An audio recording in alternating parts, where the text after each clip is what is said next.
हमारे अकाबरीन ने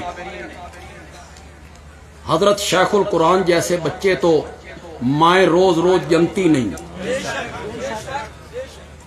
उनकी तौहीद बयान करने का जो रंग था ना, मैं उसका तजिया करता हूं। मैं कहता हूं इस दौर में अगर किसी ने पैगंबरी रंग में तौहीद सुनाई है ना, तो वो गुलामुल्लाह खान। कोई तमहीद नहीं। कहते थे जिस शहर में जाओ ना और उस शहर के कुर्बो जवार में जो बुजुर्ग पूजा जा रहा है, तौहीद बयान करके उस बुजुर्ग का नाम लेके कहो उसदे इख्तियार कख भी नहीं।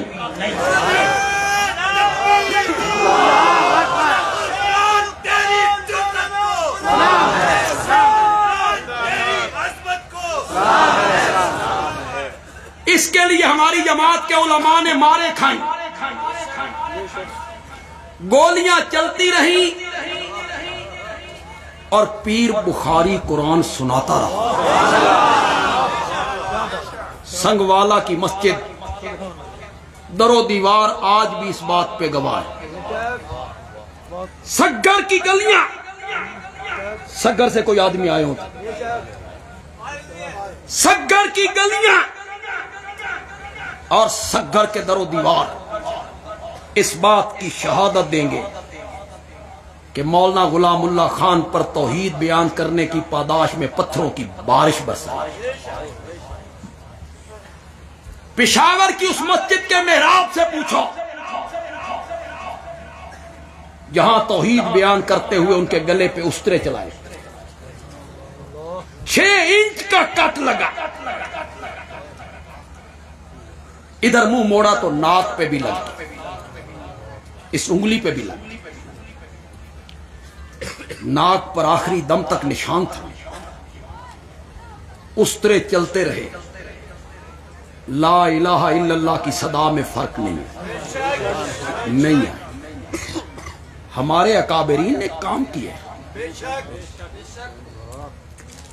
हमें तो बना बनाया गुलशन मिला है, बाग मिला है, हमें बना बनाया है। हजरत सैयद इनायतुल्लाह शाह बुखारी रहमतुल्लाह अलैह गुजरात में आए होंगे ना, एक बंदा भी इशाअत व तौहीद का नहीं होगा, वो अकेले होंगे। और जब दुनिया से गए आधे शहर को पाट के रख दिया। मजा आया ना? सैयद इनायतुल्लाह शाह साहब बुखारी जिंदाबाद, सैयद इनायतुल्लाह शाह साहब बुखारी जिंदाबाद। मेरे वालिद मरहूम सरगोदा में सिर्फ एक घर था इशाअत व तौहीद का, सिर्फ एक घर जो मेरे वालिद साहब को लाने वाला था। सिर्फ 13 साल मिले मेरे वालिद साहब। 13 साल का अरसा कोई अरसा नहीं होता। 13 साल के बाद उन्होंने आधे सरगोदे को पाट के रख दिया दरसों के जरिए।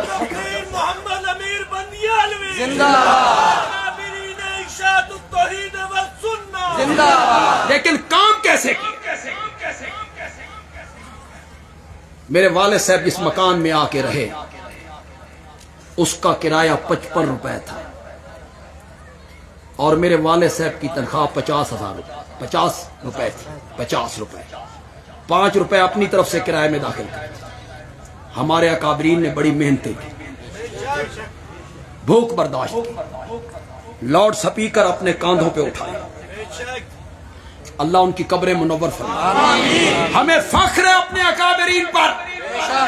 खुदा गवाह किसी जमात के अकाबरीन के पास ऐसे मुखलिस अकाबिर नहीं जो हमारी जमात के बेलौस तौहीद से मोहब्बत करने वाले मारे भी